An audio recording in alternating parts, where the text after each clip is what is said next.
Coucou les amis, j'espère que vous allez bien. Bienvenue dans ce nouvel épisode du journal d'un bodybuilder. Ici Louis Mathieu, étudiant et culturiste naturel. Et aujourd'hui les amis, on se retrouve pour un nouvel épisode du podcast. On doit se rapprocher petit à petit des 40 épisodes, je vais être tout à fait honnête avec vous. Épisode, je pense, qui sera assez dense parce que j'ai envie de me poser la question tout simplement, but en blanc. Est-ce que tu ferais encore de la musculation sans les réseaux sociaux? Voilà. C'est un peu la question qu'on va traiter aujourd'hui dans ce podcast, parce qu'elle m'est venue après la victoire de Samuel Hartmann sur sa carte pro. Donc dernièrement, il a gagné, je crois, sa carte pro IFBB. Et mon feed sur les réseaux sociaux a été totalement inondé de clips, de vidéos de Samuel Hartmann avec sa carte, de Samuel Hartmann sur son posing. Et j'ai trouvé ça extrêmement intéressant de voir comment mon algorithme me nourrissait, me feedait avec ce genre de contenu. Et je me suis dit, enfin c'est marrant parce que c'est un type de base qui faisait du parcours et qui a commencé la musculation et qui très rapidement est devenu compétitif. Et là, qui a eu cette exposition énorme sur le week-end, même au fil du temps, avec ses victoires en WNBF. Et tout particulièrement, j'ai vu passer une communication de son coach qui a été partagée, je crois, par sa copine Canel Break, dans laquelle son coach Vincent Dutili disait Samuel va être une superstar. Et j'ai trouvé ça extrêmement intéressant parce que le support, la plateforme qui va le lui permettre, c'est notamment les réseaux sociaux. Après, c'est un type voilà, qui a énormément travaillé et qui est un petit peu, voilà, comme on dit, le golden child du bodybuilding français. Mais j'ai trouvé extrêmement intéressant de voir comment les réseaux servaient de plateforme aussi. Après, je sais que Samuel Hartmann se fait aussi tailler beaucoup sur son accent en anglais sur les réseaux, donc bon, c'est donnant-donnant un petit peu. Pardon. Si vous êtes sur YouTube, vous avez vraisemblablement envie de me gifler. Je viens de lâcher un gros 6-7 sans aucun contexte. Bon, bref, on enchaîne. Venez sur YouTube pour voir la vidéo, pour comprendre un peu ce qui vient de se passer. C'est terrible. Je suis grignoté par les réseaux. Donc, on va commencer par un petit feedback sur ma semaine, revenir sur les quelques temps forts de cette semaine qui expliquent notamment qu'il n'y a pas eu de vlog le week-end dernier. Et qu'il y a eu également un moment très high cortisol sur la semaine dernière. Et ensuite, on plongera dans cette question du why, en fait, du pourquoi. Parce que je trouve que la façon dont on la cadre est extrêmement intéressante. Moi, la façon dont je la cadre est extrêmement intéressante. Mais il y a beaucoup à en dire. Notamment au regard de... En fait, parce que la question du why, c'est la question de la motivation. Et il y a une forme de hiérarchisation des motivations. Comme s'il y avait un why, il y avait un pourquoi en musculation qui était plus pur que les autres. Et je trouve cette hiérarchie très intéressante, mais également un peu arbitraire, très arbitraire en fait, et on va y revenir. On va essayer d'y voir un petit peu plus clair. Je vais essayer d'être précis. D'ailleurs, j'ai même fait des notes pour cet épisode parce que ça me tenait à cœur. Je trouve le sujet passionnant. Donc on y vient, on y vient. Dans un premier temps, petit retour sur ma semaine. J'ai passé une excellente semaine. Au niveau bodybuilding, tout roule comme d'habitude. La perte de poids avance bien. La Secret Prep se passe également. Du coup, je suis très très content de ce côté-là. Je suis allé aux Pays-Bas pour rendre visite à mes parents qui habitent à La Haye. Et du coup, il n'y a pas eu de vlog parce que j'ai voyagé. Normalement, je voulais sortir le vlog au Luxembourg, le vlog du Luxembourg, durant lequel j'étais allé tester une autre salle, j'avais visité le Luxembourg. Mais donc, il sortira ce week-end. Stay tuned. Et j'ai rien filmé aux Pays-Bas. Juste parce que je me suis fait kiffer. Je suis allé m'entraîner à Basic dans le centre des Pays-Bas. J'ai refait mon Basic Fit dans lequel je me suis entraîné pour la première fois, ma première fois en salle tout simplement. Donc j'ai vraiment pas pensé à filmer et j'ai eu aussi une forme de coup de stress parce que en quittant les Pays-Bas, j'ai oublié une carte SD qui me sert dans le cadre de mon stage. Et donc, n'ayant pas cette carte SD, j'avais beaucoup de documents dont j'avais besoin pour mon stage que je n'avais plus en fait. Et donc, mes parents, ces GOAT, qui sont trop forts, et ma petite sœur, m'ont tout envoyé par WeTransfer. Ça m'a fait un WeTransfer d'environ. Ouais, un WeTransfer d'environ. Enfin, c'était énorme. C'était énorme. C'était un WeTransfer, je crois, de 7 heures. La connexion en plus était assez longue. Et ouais, ça m'a duré extrêmement longtemps. Et ça devait faire 100 gigas. Donc voilà, heureusement qu'il y avait les parents extrêmement vaillants pour me sauver sur ça. Mais voilà, donc ça m'a aussi empêché de faire le montage durant le trajet en Flixbus de 7 heures sur le retour. Donc pas mal d'aléas et pas mal de choses qui ont été plutôt mal gérées en fait, en définitive de mon côté, parce que c'est des choses sur lesquelles j'avais la main.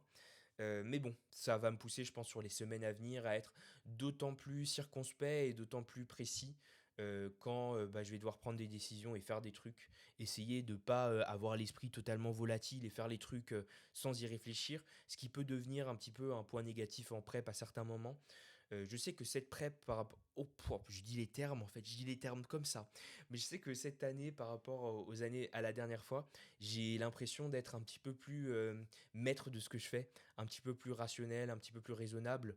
Genre, il y a moins de dépenses parasites, il y a moins d'éléments parasites. Je suis plus locked in sur ma routine et je sais pas, il faudra qu'on y revienne, je pense, sur les questions de dopamine. Mais je pense que le fait d'avoir moins de dopamine, moins de plaisir qui va venir, par exemple, de la nourriture, il y a un effet de compensation qui pousse parfois certaines personnes à aller vers davantage de trucs ou davantage de leur penchant entre guillemets, de leur tendance ou des choses qui leur apportent rapidement beaucoup de dopamine, beaucoup de plaisir instantané pour un peu voilà, faire face à l'impression de faim ou dans un déficit calorique prolongé. Mais pour le coup, cette année, je pense que c'est mieux géré de mon côté en tout cas. Euh, et ça devrait continuer à devenir de mieux en mieux. Donc de ce côté-ci, tout roule. Il y a juste eu voilà, ce petit moment de stress qui m'a un petit peu fait serrer la semaine dernière. Hormis ça, tip top. Également, je voulais revenir par rapport à mon admission. Parce que je vous avais dit que voilà, il y avait eu cet entretien que j'avais eu pour intégrer une école en Belgique. Et du coup, les résultats sont venus, je crois, la semaine dernière ou la semaine d'avant. Et je suis sur liste d'attente. Donc voilà, là, ça se joue au mental. Je suis 14e sur la liste d'attente. Et donc, je vous tiendrai au courant, je pense. Je ne sais pas comment ça va se passer. Je sais que le nombre de places est limité. Je sais aussi que la liste d'attente, généralement, a tendance à pas mal avancer. Et il y a un petit peu de trucs en ce moment qui jouent parce que je sais qu'un étudiant des années précédentes m'a dit non, que c'était mort, que selon lui c'était fini, il n'y avait pas d'espoir. Et en même temps, sur un forum, j'ai vu quelqu'un qui disait que durant son année, la dernière personne qui a été prise sur la liste d'attente était 17e. Donc voilà, l'espoir est permis. L'espoir est permis. Et donc, de toute façon, maintenant, c'est plus dans mes mains. Donc, juste, je croise les doigts et je me concentre sur ce que je peux contrôler. Je vais faire partir aussi d'autres candidatures en tant qu'étudiant cette fois. Et essayer l'année prochaine d'avoir quelque chose. Que ce soit un emploi ou que ce soit un autre master, pouvoir continuer également à avancer de ce côté-ci.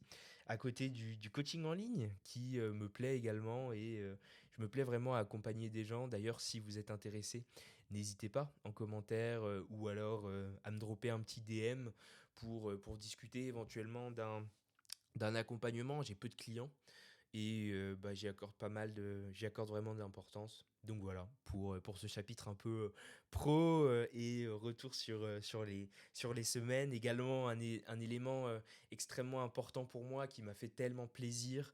Plus les séances jambes avancent, plus je réussis à m'entraîner sans douleur au niveau de la hanche, sans douleur également au niveau du lower back, sur tous les mouvements de hip hinge, de flexion de hanche, comme le soulevé de terre jambes tendues. Donc je suis extrêmement reconnaissant. Ça passe également par des choses que j'ai mises en place, je sais, parce que le matin, je prends vraiment le temps maintenant, même avant d'aller marcher, de faire une forme de petit réveil musculaire. J'ai vraiment mes petites habitudes de grand-père de 72 ans. Je me réveille, je me fais genre 5 minutes d'étirement très doux en bas dans la salle de sport du bas. C'est très agréable et ça me permet ensuite d'attaquer par exemple mes premiers steps de la journée en étant un petit peu réveillé. Je sais que si vous avez parfois des petites douleurs articulaires, des petites gênes au niveau de la hanche, ça peut être lié au fait que, par exemple, le matin, dès le réveil, vous sautez dehors et vous allez faire vos steps. Moi, je kiffe dès le matin être dehors le plus vite possible pour aller marcher. Parce que c'est juste trop bien, je traite mes bilans, ce genre de choses. Mais force est de constater que c'est quand même assez hard sur mes articulations dès le réveil, juste après m'être hydraté, de m'envoyer 5000 pas. Donc, ce que je fais maintenant, j'ai ce petit réveil, voilà, en douceur. C'est vraiment trop drôle. Ça me fait trop rire parce que je fais vraiment des trucs de papy à une vitesse de papy. Et j'étais allé d'ailleurs, dans le cadre de mon stage, à un cours de pilates. Avec d'autres, bah, je crois que j'étais le seul mec. Il y avait un autre mec, on était deux. Mais j'étais tellement rincé, j'étais tellement mauvais. Au point qu'à un moment, il y a la prof qui est venue me demander personnellement si j'avais des fucking problèmes de hanche. Ah, c'était terrible, j'étais mauvais. À des moments, en gros, c'était un cours de pilates. Je crois qu'on devait être une vingtaine à un cours de pilates. Et donc, on faisait du pilates. Je savais pas, en fait, comment c'était, comment me le représenter. Et du coup, à midi, j'ai une collègue qui m'a dit, on y va. Moi, j'étais en mode, bah, ok. J'avais mes affaires de sport. Et du coup, on y est allé. Et ouais, j'étais tellement rincé. J'avais aucune endurance, aucune flexibilité. J'étais extrêmement instable. Dans ma tête, j'avais tous les réels sur les muscles stabilisateurs, vous savez, entre gros guillemets. Et je me suis dit, ouais, mes muscles stabilisateurs sont absolument inexistants. Ils ne sont pas là. Genre, je m'imaginais vraiment mon leg extension. Et en fait, j'avais l'impression que tous les mouvements de hanche parasites qu'on essaye de supprimer, bah, c'était ce qui était travaillé au Pilates. Non, c'était dur. Vraiment, à un moment, je faisais l'exercice. La prof, elle est venue vers moi. Je serrais, vraiment, j'étais au RIR 0. Elle est partie. J'ai posé mes grosses fesses sur le tapis. Et elle s'est retournée. Elle m'a vu. Elle m'a dit, tout va bien? J'ai dit, ouais, ouais, je fais une petite pause. Bref, je pense que ça va venir clore le feedback sur ces dernières semaines. Globalement, le temps est au beau fixe et très reconnaissant comme d'habitude de pouvoir le faire et de pouvoir bah, voir les conditions que j'ai pour faire mon sport, pour suivre des gens et pour bah, suivre des études que je kiffe en fait. Donc voilà, gratitude Maxime, comme d'habitude. On en arrive au cœur du podcast, à l'intérêt, au plus important du podcast, à la question de pourquoi on fait de la musculation. Donc je trouve que c'est une question déjà, en guise de prémisse, qui est vraiment présente dans la communauté de la musculation, vous voyez. Notamment en bodybuilding britannique, il y a beaucoup de gens qui rabâchent What is your why? Pourquoi est-ce que tu fais de la muscu? Est-ce que tu le fais pour les bonnes raisons? Et moi, j'aimerais essayer un petit peu de déconstruire cette question aujourd'hui, parce que je ne sais pas si le why, c'est vraiment la bonne question. Et je pense que poser un petit peu, se poser cette question, ou en tout cas se poser cette question de manière très insistante, notamment en diabolisant les réseaux sociaux ou en diabolisant des formes de pratiques qui vont se greffer un petit peu à la musculation, au bodybuilding, bah, je pense que ce genre de choses, ça nourrit une vision du why en fait, qui est très exclusive, qui est ultra exclusive et qui relève un petit peu même du gatekeeping. Genre, limite qui est dogmatique en fait. Du coup, je sais pas. Donc voilà, par rapport au why,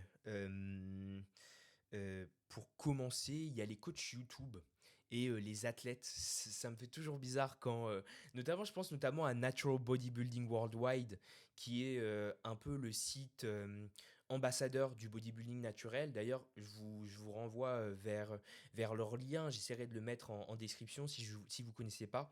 Donc c'est Natural Bodybuilding Worldwide, voilà, avec un bon accent français, pour aller suivre un petit peu ce qu'ils font. C'est très très chouette sur Instagram même, mais je vois toujours leur réel extrêmement pro et tout, dans lequel ils parlent de musculation. Il y a toujours des fonds qui sont un peu, des fonds sonores qui sont des ambiances qui sont un petit peu, pas dramatiques, mais épiques ou quoi, ce genre de choses. Et il s'en dégage toujours une impression que la motivation de faire de la musculation, elle doit être vraiment pure, elle doit être profonde, elle doit être vraiment intérieure. C'est-à-dire que, en gros, le bodybuilding, tu dois le faire genre pour toi et genre pas pour les réseaux, en gros. Si tu fais ça pour les réseaux, si tu veux monter sur scène pour les réseaux, bah en fait, tu vas abandonner. C'est pas voué à être périn. Et donc directement, lorsqu'on tombe sur ce genre de contenu, déjà sur les réseaux, ou lorsqu'on tombe sur ce genre de discours, il y a une hiérarchie en fait des motivations. C'est-à-dire qu'il y a une motivation qui est pure, il y a une motivation qui est vraiment la motivation personnelle, qui est ultra noble, et il va y avoir des motivations qui vont être superficielles. Et d'un côté, je suis d'accord, je vois un petit peu cette hiérarchie et je la comprends, parce que voilà, c'est toujours bien d'avoir des. Par exemple, quand on commence la musculation, c'est pour soi, machin, ou même en bodybuilding, on veut être performant, on veut se rendre fier. Néanmoins, cette hiérarchie, elle est profondément arbitraire. Elle est imposée, surtout, par les acteurs qui souvent sont visibles sur les réseaux sociaux. Donc c'est extrêmement paradoxal de se dire qu'il y a des types qui vont être visibles sur les réseaux sociaux, qui vont avoir acquis une certaine visibilité au fil des années sur les réseaux, et donc qui vont pouvoir propager des discours dans lesquels ils vont dire eux-mêmes que les réseaux sociaux doivent pas être, par exemple, une raison pour laquelle tu dois poursuivre ton objectif en bodybuilding. En gros, que les réseaux sociaux, ça doit être uniquement un side product de ta musculation. Genre que c'est ta musculation vraiment qui est au cœur. Et encore une fois, je suis pas contre cette idée. Je pense que quand quelqu'un commence la musculation, généralement, s'il commence pour de la visibilité sur Instagram, on peut dire que son why est un peu superficiel. Néanmoins, si ça permet à ce jeune, par exemple, qui utilise Instagram comme booster de sa pratique, de s'entraîner, ça lui permet de progresser. Son parcours, pour le coup, est réel. Il s'entraîne 5 fois par semaine, il n'a pas commencé pour sa santé ou quoi, mais il progresse, il abandonne pas au bout de 3 mois, et voilà, son why en soi, on s'en fout, parce que euh, il le met en place. Et ce qui est vraiment intéressant, c'est plutôt comment il le met en place. Et le réseau social va être une forme de facilitateur qui va lui permettre de mettre en place sa pratique. Et je pense que c'est là que ça devient un petit peu intéressant. Parce que quand quelqu'un un petit peu dans la commu de la musculation, dans la commu bodybuilding, va te demander pourquoi tu fais de la musculation, surtout quand c'est quelqu'un qui est, je sais pas, un coach ou ce genre de choses, va poser cette question, en fait, la personne ne cherche pas à te comprendre. Et c'est hyper intéressant. Parce que de base, quand tu demandes pourquoi est-ce que tu fais quelque chose, de base, il y a vraiment une volonté d'essayer de comprendre la personne, tu vois, de comprendre son contexte et tout.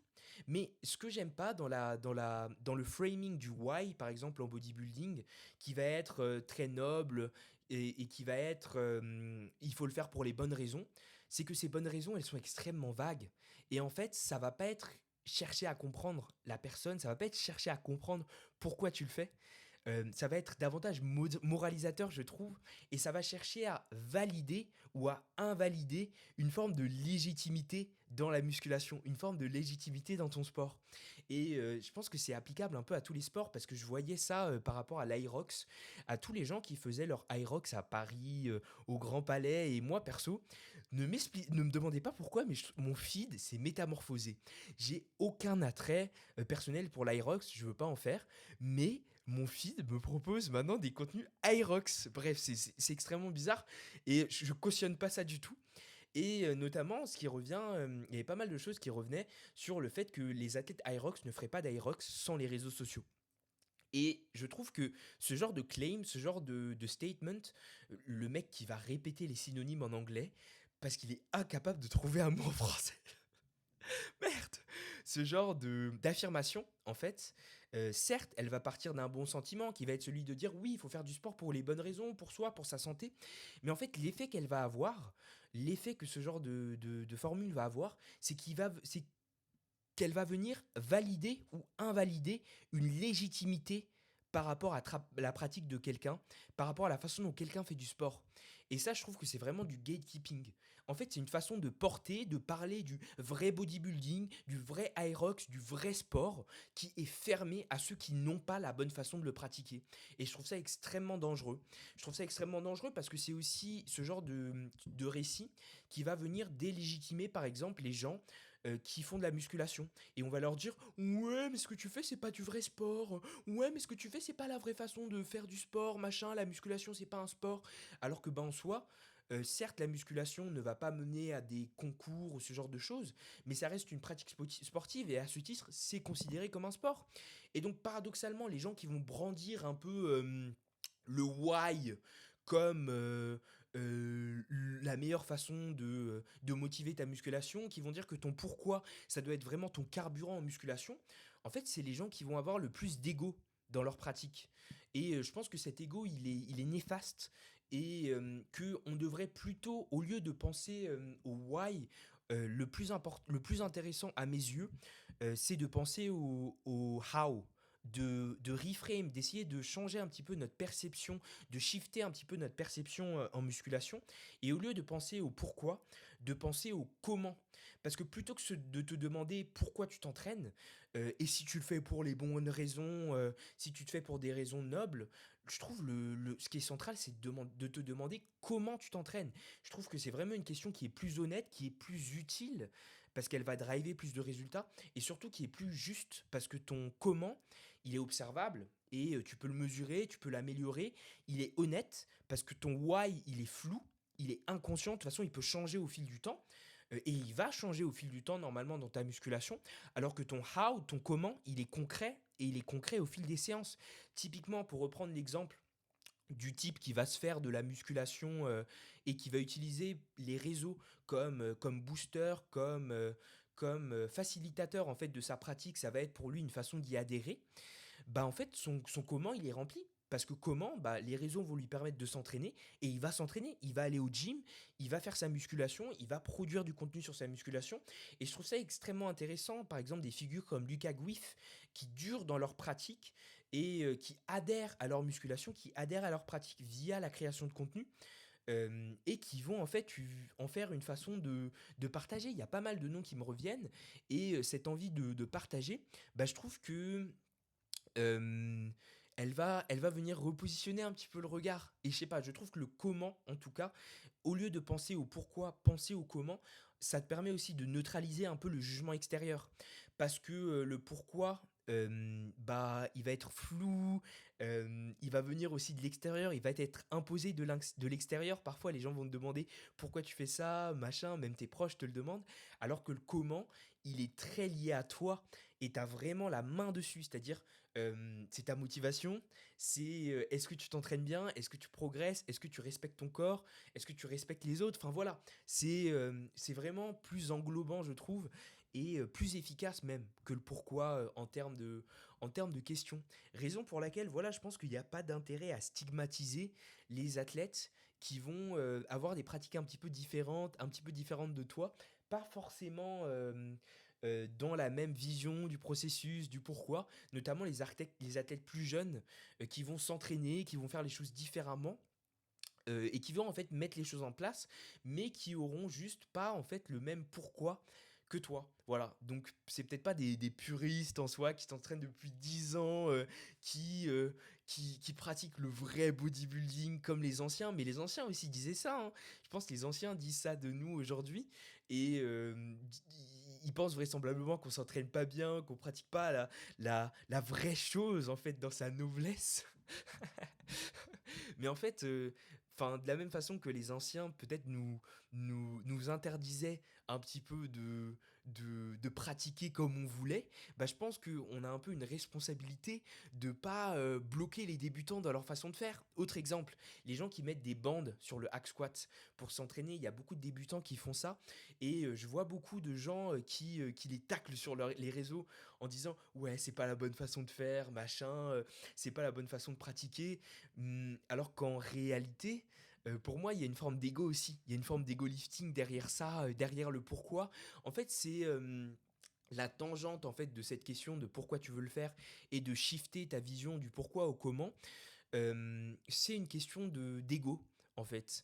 D'ego lifting qui serait plus idéologique en fait. Au lieu de concevoir l'ego lifting comme le fait de pousser des charges très très lourdes, trop lourdes, bah là c'est un ego lifting euh, qui, euh, qui est plutôt dans la façon de concevoir le bodybuilding, de concevoir une pratique et de vouloir la cloisonner et la garder pour soi. Typiquement, là, quand les gens qui mettent des élastiques sur le hack squat et qui se font fusiller sur les réseaux sociaux, parce qu'ils sont pas très musclés encore, parce qu'ils l'ont pas fait assez longtemps, parce que leur technique est un petit peu bancale, alors qu'en soi, les gars essayent, et c'est leur façon d'essayer, et peut-être que ça leur permet d'adhérer, et peut-être que voilà, il y a tellement d'éléments contextuels qui font que, pour moi, ce genre de discours moralisateur ou quoi, a vraiment pas sa place sur les réseaux sociaux. D'autant plus que, encore une fois, c'est ce genre d'anomalies qui vont ressortir sur les réseaux sociaux.